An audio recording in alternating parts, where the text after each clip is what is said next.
Hello friend, it's me Miraj Gautam and welcome back to my channel Phosocryph. आज मैले तपाईहरुलाई static type language र dynamic type ल्याङ्ग्वेजमा भिन्नता के छ त्यसको बारे केही छलफल गर्न गइरहेको छु। जस्तै मैले यहाँ C को कम्पाइलर र JavaScript को कम्पाइलर खोलेको छु। पहिला म तपाईलाई स्ट्याटिक टाइप ल्याङ्ग्वेजको बारेमा बताउँछु।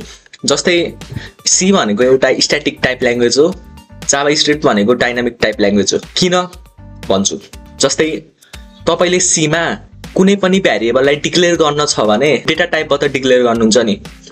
जस्तै यो num भन्ने भ्यारिएबलमा इन्टिजर भ्यालु छ, त्यसैले यो int data type int।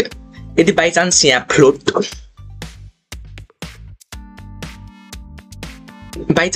Float value भयो भए फ्लोट हुन्थ्यो नि डेटा टाइप। मतलब यदि बाइ चान्स हामीले भ्यारिएबलहरु डिक्लेयर गर्नको लागि डेटा टाइप युज गर्छौं भने त्यस्तो ल्याङ्ग्वेजलाई स्ट्याटिक टाइप ल्याङ्ग्वेज भन्छ। तर त्यही जावास्क्रिप्ट हेर्ने भने जावास्क्रिप्टमा भ्यार हुन्छ, कन्स्ट हुन्छ र लेट हुन्छ। यो त कुनै डेटा टाइप होइन। यानी हामीले जावास्क्रिप्टमा भ्यारिएबल डिक्लेयर गर्नको लागि डेटा टाइप युज गर्दैनौं के, भ्यार, कन्स्ट अथवा लेट युज गर्छौं। 2015 भन्दा अगाडि भ्यार मात्र थियो, 2015 बाट कन्स्ट र लेट पनि आयो, आई नो।